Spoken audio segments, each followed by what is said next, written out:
However, even after getting knocked down, Aoko Aosaki was not one to be kept that way. She made short work of clearing up after dinner and, after conceding the first bath of the night to Alice, left the drawing room. Since it was customary in these sorts of mansions to turn the lights off when leaving an empty room, the only lit areas of the house were the drawing room and the two girls' bedroom. The upstairs was enveloped in darkness. Aoko briskly made her way to the deepest parts of the east wing, along the long corridor, illuminated only by the light of the moon, and arrived at her room. 結論として、やっぱり騙し討ちは気に食わない。She had been considering this on the way down the corridor, or perhaps ever since she left the drawing room. The moment she entered her room, she drew her proverbial line in the sand. やるにしても隠れるのはなし。正面から堂々と向かい合って理由を言う。This was not a concession driven by feelings or sympathy or compassion. For her, this was simply the way things ought to be. よし、そうと決まれば。After settling her resolve, she headed to the study next door.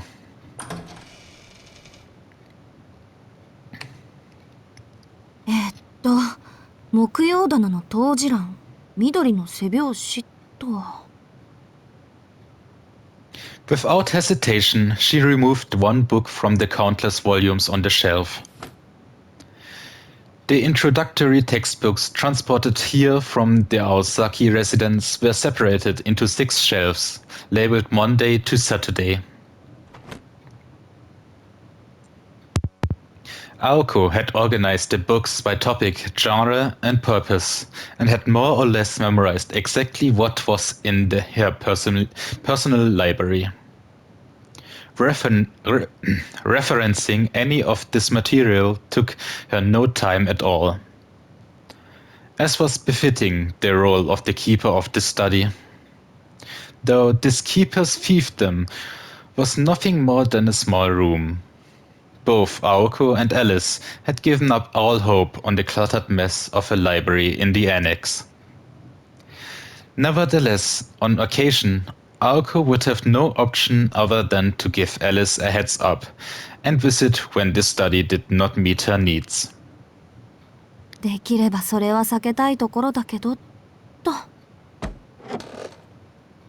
Aoko placed the thick green book down and took a seat. The desk she said was sturdy but uninviting.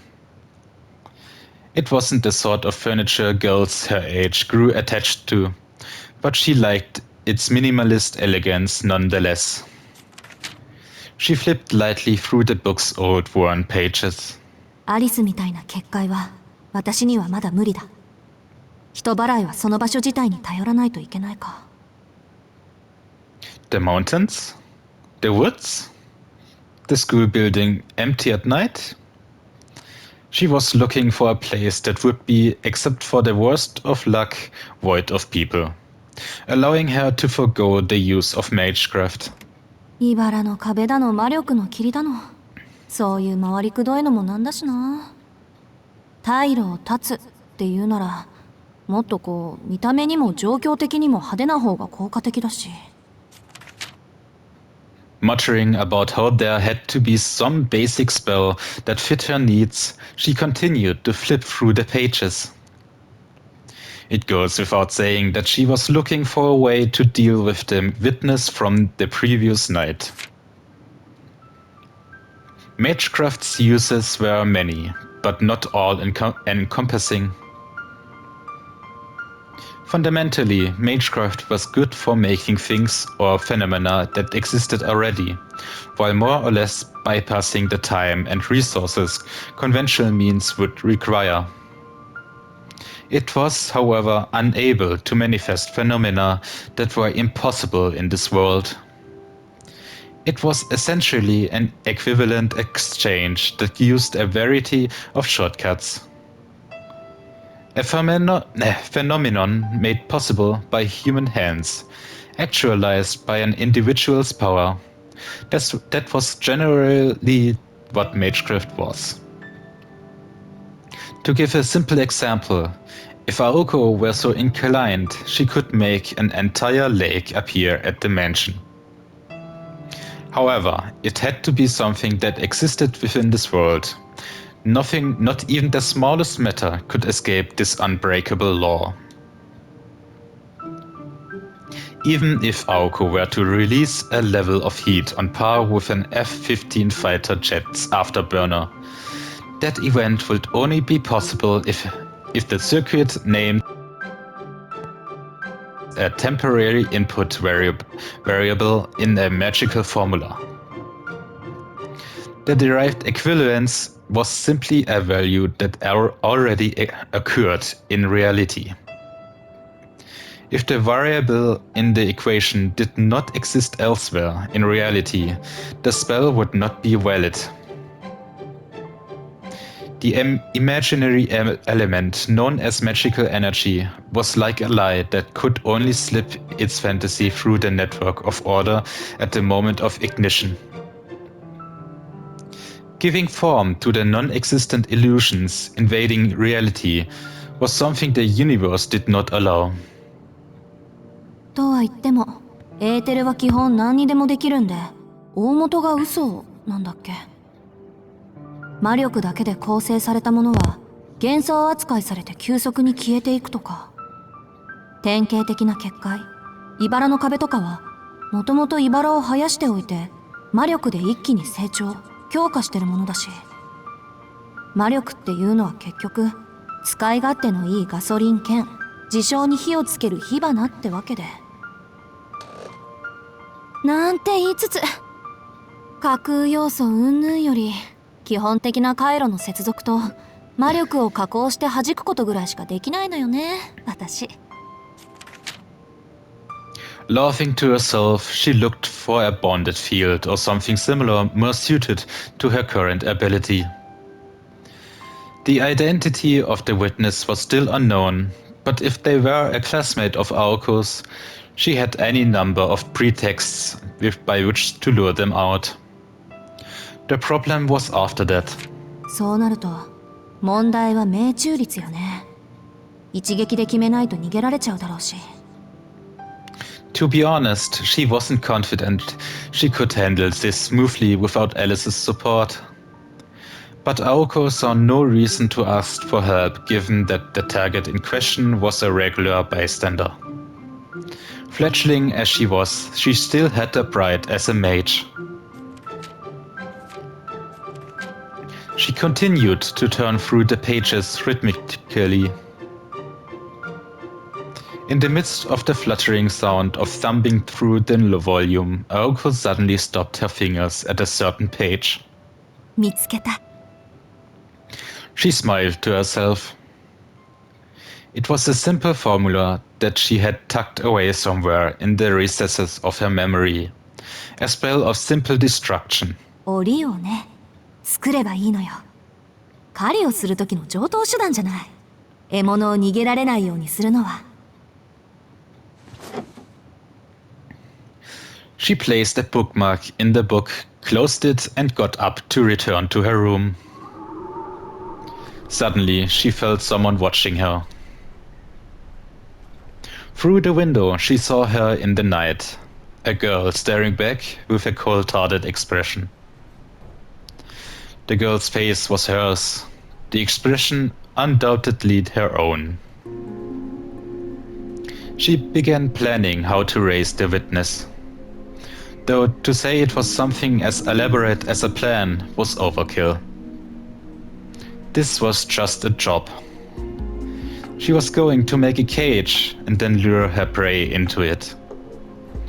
There was no getting around it, premeditated violence. さ、そろそろアリスは上がったかな。Na, ob sie damit durchgeht. Spoken to the hope a bath would return some warmth to her chilled heart.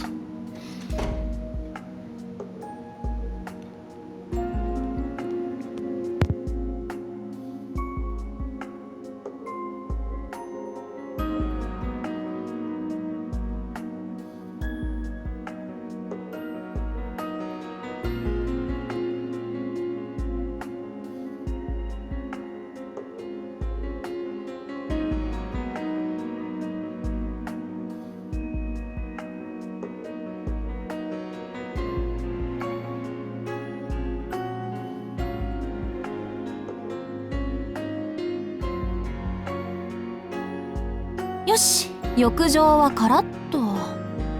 あれ、今に電気ついてる？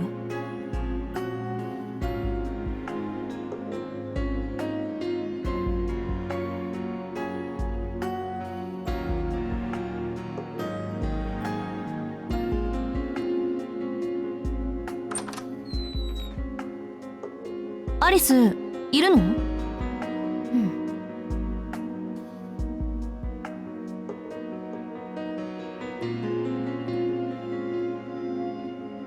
そういうこと。私も信用ないな、ほんと。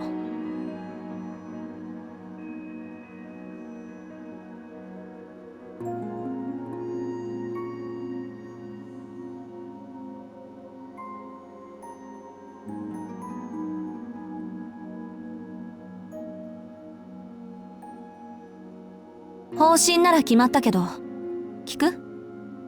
その顔を見れば聞かなくてもわかるわ。迷いがなくなったのはいいことだけど、悪い癖ね、青子。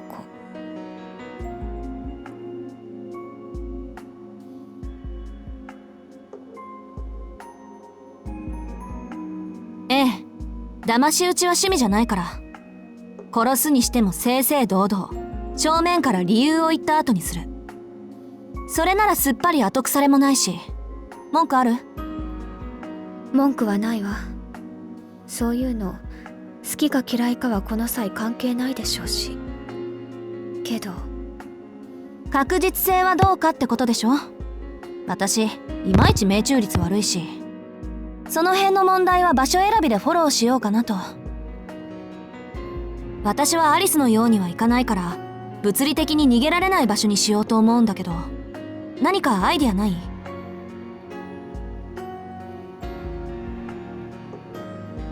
？Dimension?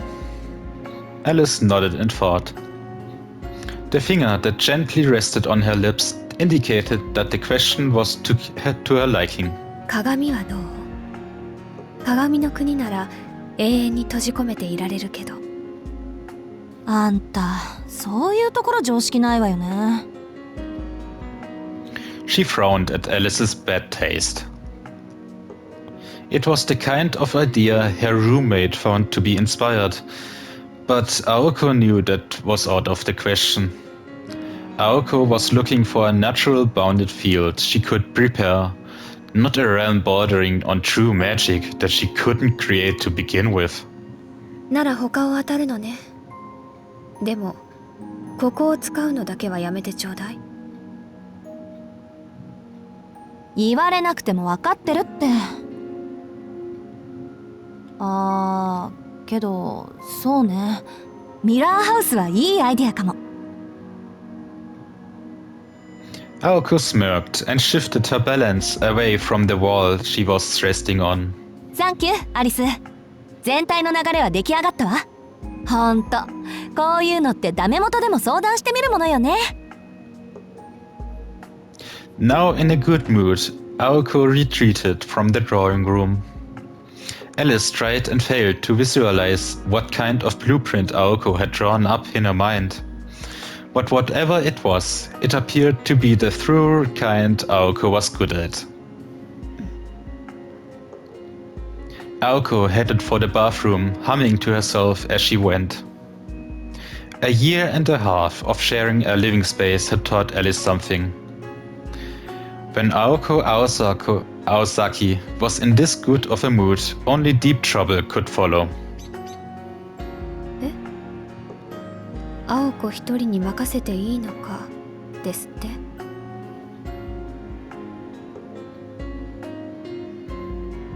So viel zu Magier können nicht mit Vögeln sprechen. It was unclear how long the bird had been in the drawing room. Chirping at Alice, the robin-like bird pranced across the furniture as if it were its property. そうね。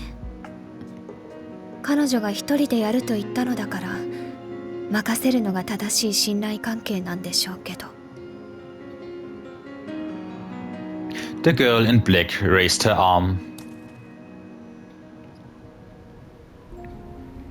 The bird, chirping once again, alighted on her outstretched, affectionate fingers. 嫌な話だけど、信頼と信用はまた違う話よね。The bird puffed out its stout chest in agreement, and Aoko was none the wiser to her roommate's rather unsettling comment.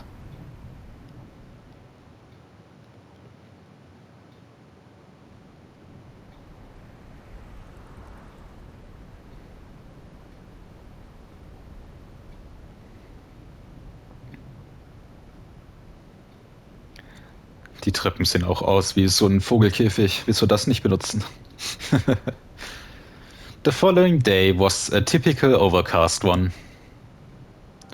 The day's classes ended as they had started, uneventful. Winter break was just around the corner, and with it final exams. Although Misaki High prided itself on discipline, it was still a private school, and as such promoted a culture of independence among its students. Industrious students had a place to explore that side of themselves under the guardianship of the student council president. More easygoing students could spend their time after school as they wished, as long as they were mindful of personal responsibility. The fact that the poster boy of independence was the student council vice president indicated just how vast the spectrum was. Aozaki, iru ga? Tobimaru Tsukichi threw open the door to the satellite student council room, the rumored location for their secret meetings. Despite all appearances, he was the student council vice president, who also happened to be the poor soul responsible for executing the student council's dirty work. One person was waiting for him in the cramped room. The student council president, Aoko Aozaki, sat imperiously in a folding chair, glaring at Tobimaru and his boisterous entrance. 相変わらず寒いなこの部屋。なあ、今度ストーブ購入しようぜ。So as not to succumb to Aoko's oppressive silence, Tobimaru opened with some casual small talk. お疲れ様。ところであんた、何しに来たのか分かってる？まあな。ただ、事務的に話すのって寒いじゃねえか。少しぐらい世間話でもしねえとつまらねえだろ。Tobimaru closed the door and sat down across from Aoko. He was holding a blue envelope. こういう時は無駄口は叩かない方がいいわよ。なんとなくプロっぽいでしょ。なる。いや。Tobimaru was halfway to agreeing with Aoko before he caught himself and began to shake his head. As much as Tobimaru enjoyed the lack of red tape in his new line of work, he was not ready to turn full spy on his first day on the job. それで、調べ終わったの？ああ、ついさっき最後の聴取を済ませてきた。詳しいことはその封筒に入ってる。お前。Ah, mist. He tossed the envelope onto the table. そう。Aoko picked it up and began to scan through the documents that were inside. She entered her own little world, not sparing the slightest bit of attention for Tobimaru. If ignoring other people were a skill, She would be a master at it. なあ、何？一つ聞きたいんだけどよ。だから何？ The room was filled with a chilling silence. Aoko continued reading without an ounce of emotion upon her face. Though Tobimaru kept up an air of indifference, his stare remained fixed intently on her. 青崎、そういうの作って楽しい？楽しいわけないでしょ。こんなの作ったところであんまり使う機会なんてないんだから。そうか、ならいい。Whether or not he was convinced, Tobimaru stood up from his chair with a disappointed expression. 最後まで読めばわかるだろうが、あんまり確証は取れなかったぜ。というより、おとといあの辺りにいた生徒はいないって話になりそうだ。まあ断定はできないけどな。No longer concerned over his task, Tobimaru headed towards the door, as if to say it was out of his hands. そうだ。そういえば、一人だけ該当しなかったやつがいる。季節外れの転入生までは、青崎も調べきれなかったみてえじゃねえか。Der kann echt nicht die Klappe halten. Aoko raised her head ever so slightly. He was right. The recent transfer student was not included within the scope of her investigation. そんなわけで、その字に関しては調べてないぜ。まあ、あいつならいつだろうと遅くまでバイトだろうが。いや、人殺しを見たなんてこと口走ってるようじゃ、家で悪い夢でも見てたのかもしれねえか。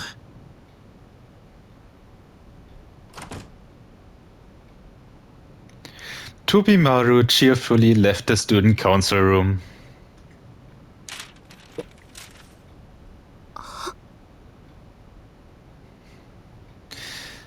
Simultaneously, Aoko felt her fingers go numb, and the document she was holding spilled all over the table. そんな、まさかね。She broke out into a cold sweat and tried to tell herself that there must be some kind of mistake. However, the uncomfortable feeling in her gut would simply not go away. Perhaps because her intuition was almost always right at the times like these.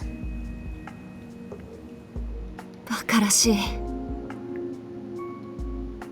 And yet she knew that what she had to do. She would not have hesitated to kill Tobimaru if he had been the witness. But if it was him? Just considering the possibility caused her blood to run cold. Aoko put her forehead in her arms and began to brood.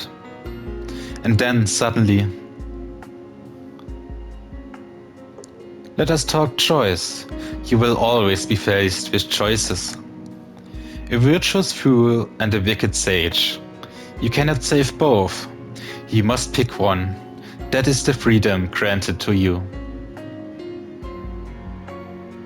2 years earlier. Aoko muttered the words offered by her grandfather the day she replaced her elder sister as his successor and let out a sigh of lament. すごくバカみたい。She laughed at her own intuition.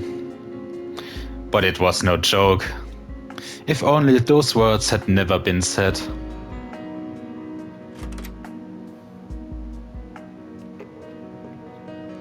Aoko locked up the student council room and left for the day. Calmly, as though nothing untoward had happened, she greeted the student as they passed her in the halls. She was almost shocked by how natural she seemed. There were still plenty of students at the school. The grounds were noisy, with the chattering of students who had finished the day but had yet to head home. Others still had club activities. The crazed guy looked ready to pour, but nobody seemed to pay it any mind. Amidst the clamor, Aoko hastened to the school gate. She passed by some students in animated conversation. They seemed to be talking about their after-school plans. Apparently, they were adamant about maximizing their free time. She could not figure out how they could possibly be so irresponsible, focused on fun, but at the same time was in no mood to make fun of or feel envious of them. 2 short years prior, she had been just like them. 根は冷めてるのかな、私って。She retied her scarf, this time more tightly, to give off an air of solitude, but she was fooling no one. After all, what people who feign solitude are really masking is rejection. そうよね。孤独っていうのはああいうのを言うもんでしょうし。The area by the school gate was busier than usual. A group of boys appeared to be huddled behind it. Their transparent attempt to be discreet in terms of both location and loudness of voice did nothing to hide the fact that they were noisily arguing about a girl standing alone on the other side of the street. Oh, Alice? The girl was cloaked in a black cape. At first glance, it could have been mistaken for normal attire, but those from Misaki could tell that she wore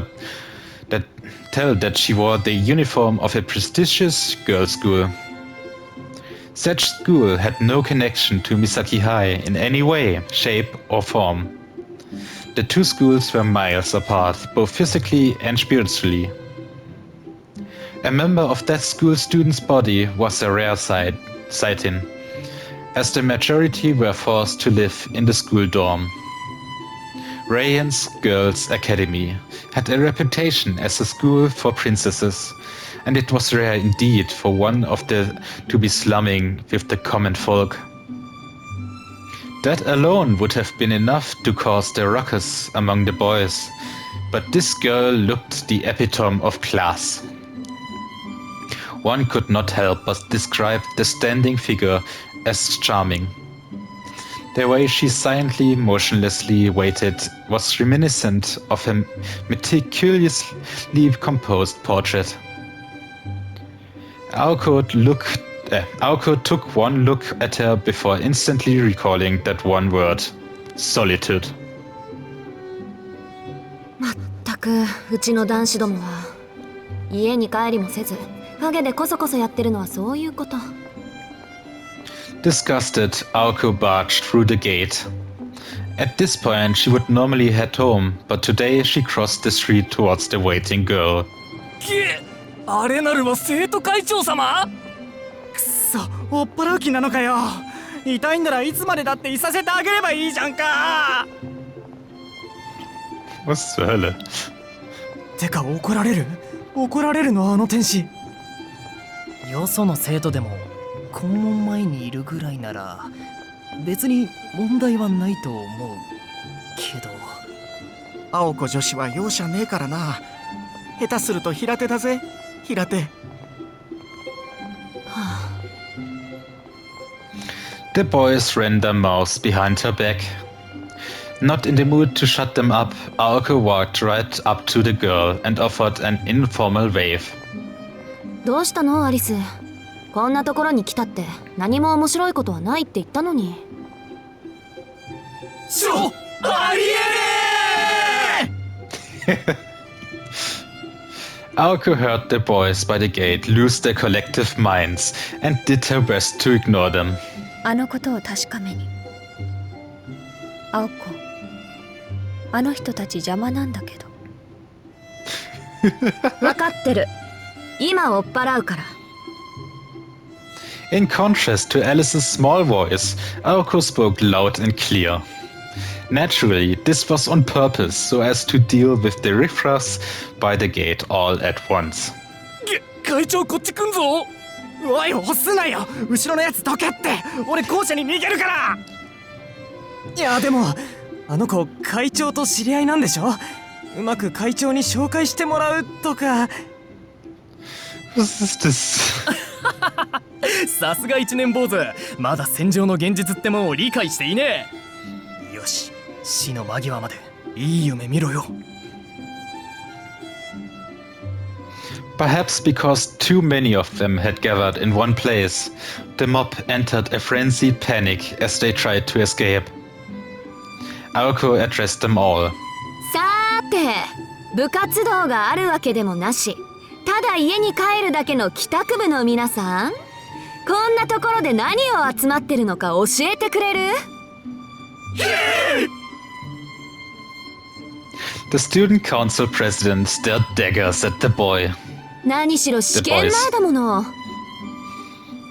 身になることなら私も教えてほしいけど、まさかガン首並べて女学院のお嬢様を眺めてただけ、声をかける勇気もなくて眺めてただけなんてことは。 Not one of them was brave enough to admit that this hit the nail on the head. If any of them had such courage, they would have already been chatting to the young lady up. いや、僕教室にちょっと忘れ物が。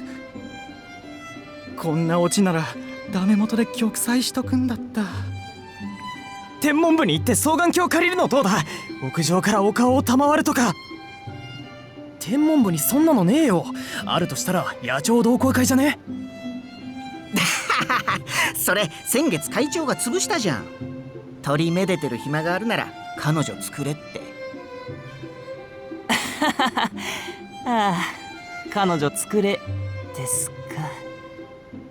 すみませんっす。今日は裏口から帰るっす、ザキさん。くっそ、じゃあな会長、また明日。 And with those oh so charming remarks, the boys scattered with their tails between their legs. 楽しそうね、青子。あ、わかる？ Aoko's response slipped out all too easily.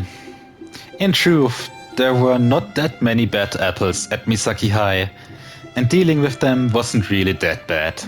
で、ここまで出向くってことは何か分かったの？結界に残っていた気配の識別は、あとはここで確かめればいいだけよ。そう。ん？アリス、いつからここに？下校時刻から。 So she had been here for roughly an hour. Standing in the same place for an hour would be taxing for someone as sensitive to the cold as Alice. 悪いわね、無理させて。別に好きでやってることだから。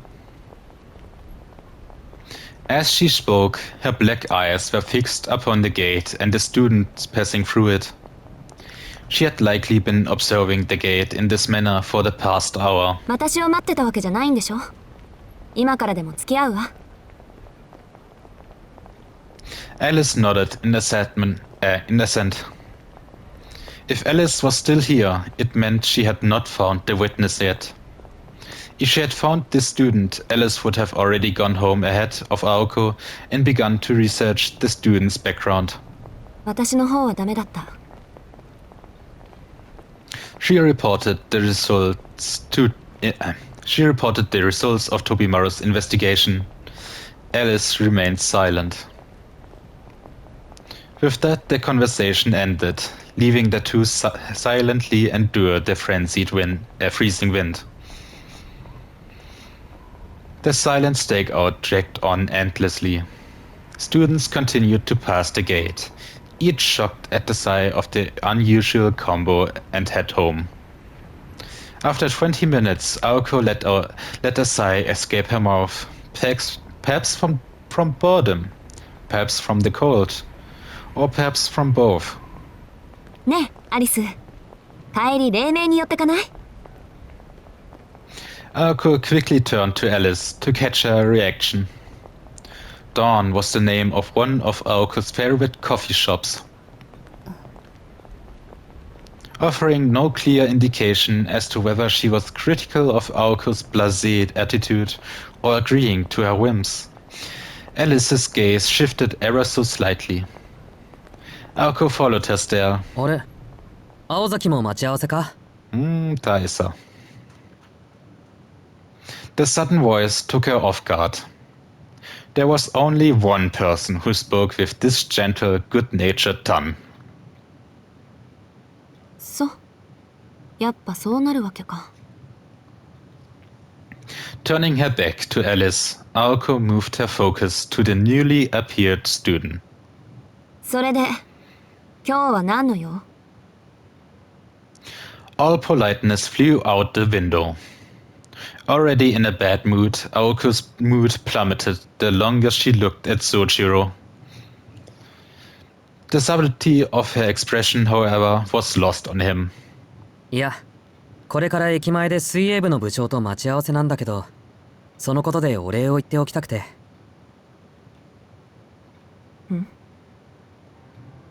Well, that was completely unexpected. Thanks, joining a club. Aoko had a hunch that he was about to say something brainless. ふーんお礼ってお礼参りってこと Fortunately, Sojiro was completely unaware of the more sinister implications to the word payback. よくわからないけどそんな大したことじゃないよただ水泳部は夏までそう忙しくないって話だったから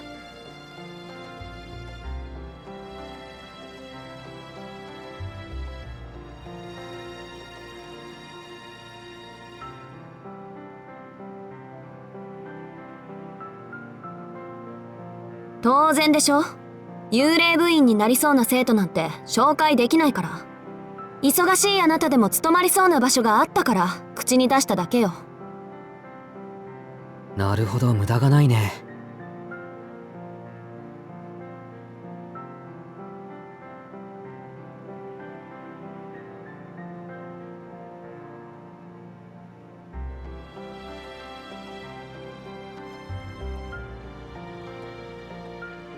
とにかくお世話になったからそれで礼を言っときたくて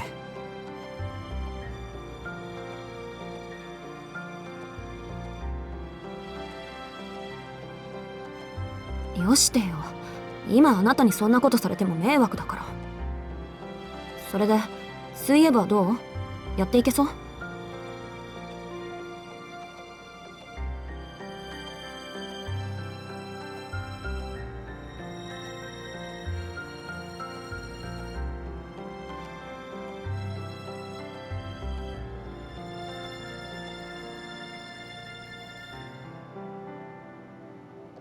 ああ水泳部はクビになった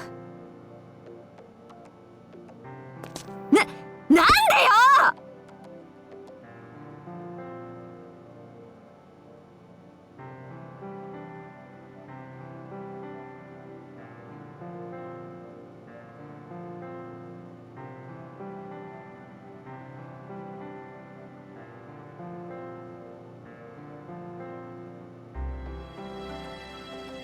だって今から待ち合わせだって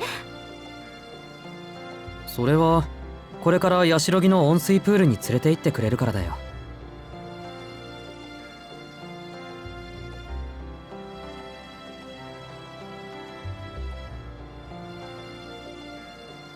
話がつながらないそこまでうまくいってるのにどうして入部を拒否されるのよあんたはそりゃ俺が泳げないからだろ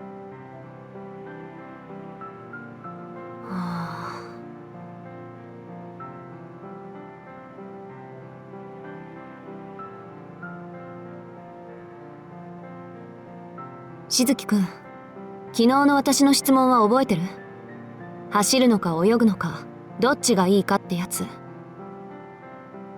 私の記憶は正しいけど一応確認しておくわねあなた確かに泳ぐ方だって言ったけどああ昔から泳げないのはなんとか克服したかったんだ反対に走る方は得意だけど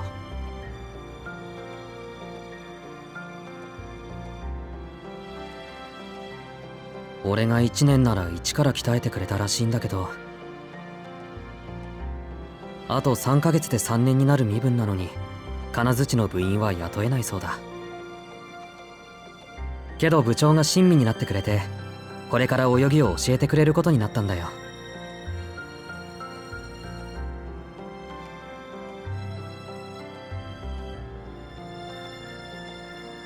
はあ、つまり欠陥品を売りつけたってわけか。こりゃ水泳部の部長に合わす顔がないっと。ちょっと待った。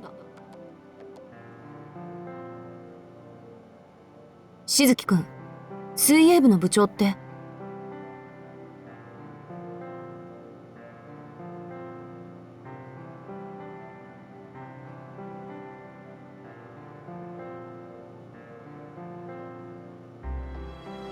もういいわ。気持ちは分かったから、どこか遠くにいてくれない？少し疲れてて、とてもじゃないけどあなたの相手はしていられないの。飛び丸もそんなことを言ってたな。青崎は昨日と今日珍しく疲れてるって。何かあったのか？ちょっとね。でもいいの。解決したみたいだから。それよりしずきくんはどう見える？私そんなに疲れて見えるのかな？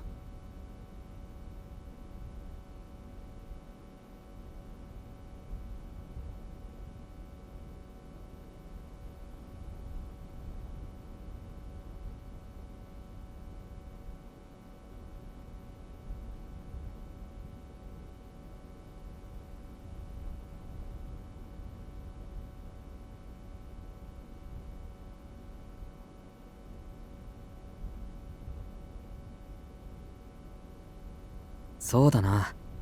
疲れているというより生き生きしているように見える。仕方なく畑を耕していた狼が久しぶりに狩りに出ることになって機嫌を上げている感じだ。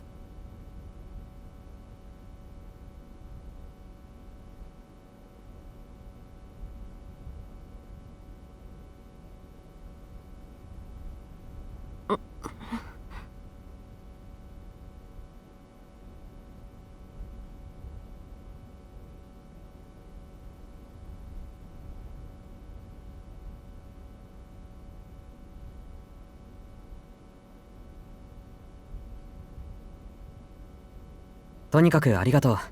じゃあまた明日。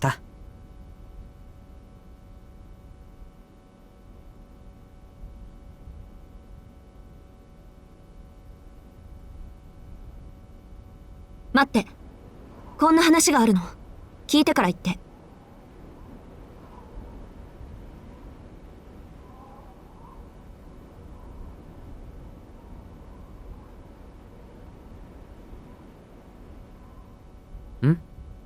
意味のない例え話よ。そうね。あなたが空腹で死にそうな時、目の前に同じように空腹で死にそうな2匹の動物がいるとするわ。しずきくんに銃をあげる。それでどちらかの動物を撃って。右はライオンで、左は子猫。選ぶのはあなたの自由だから。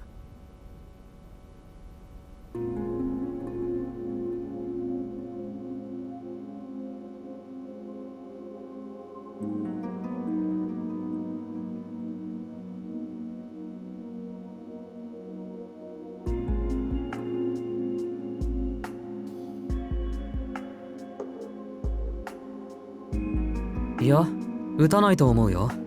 だって自分の好きにしていいんだろ。それにほら、空腹ならお互い様だ。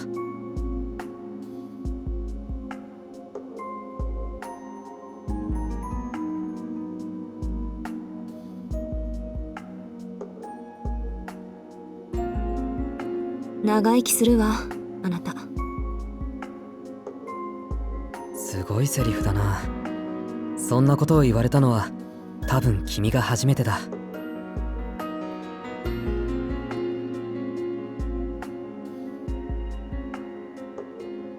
何よそれ。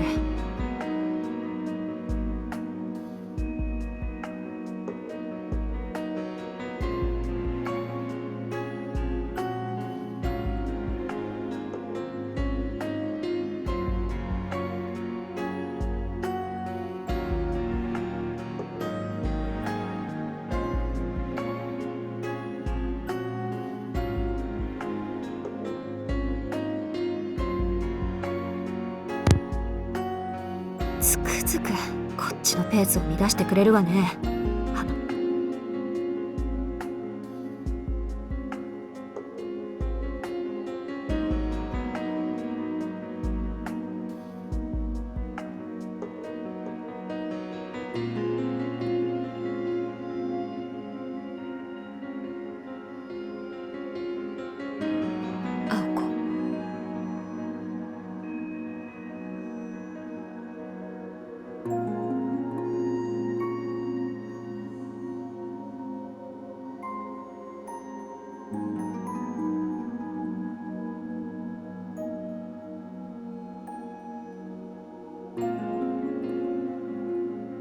言わなくてもいい。あいつでしょ、目撃者は。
てっきり私もそうだと思ってた。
信じられない。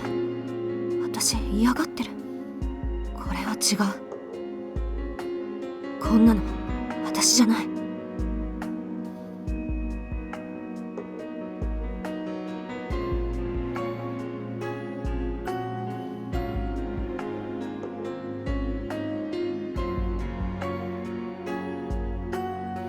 彼、首に布を巻いていたわね。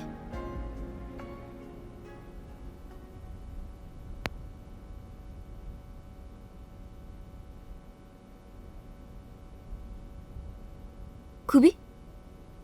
ええ、水泳部の首とかけていたのかしら。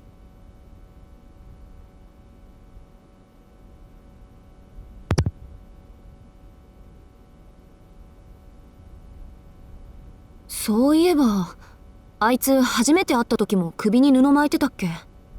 襟を行儀よく締めてるから目立たないけど。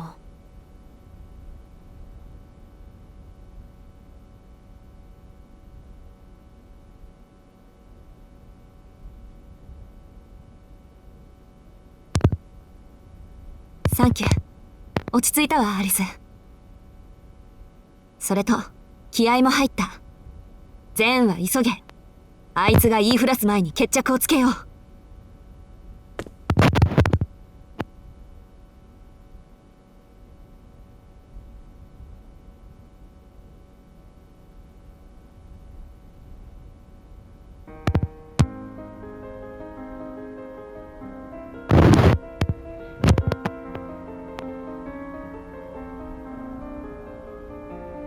いいけど、いつどこで彼を殺すの？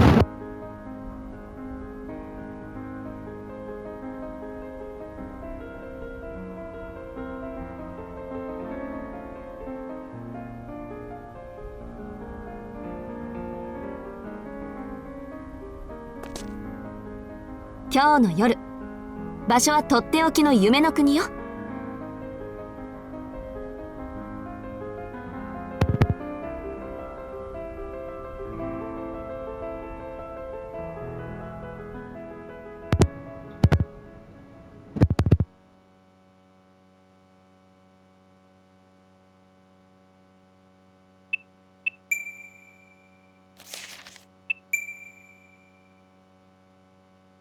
Pl-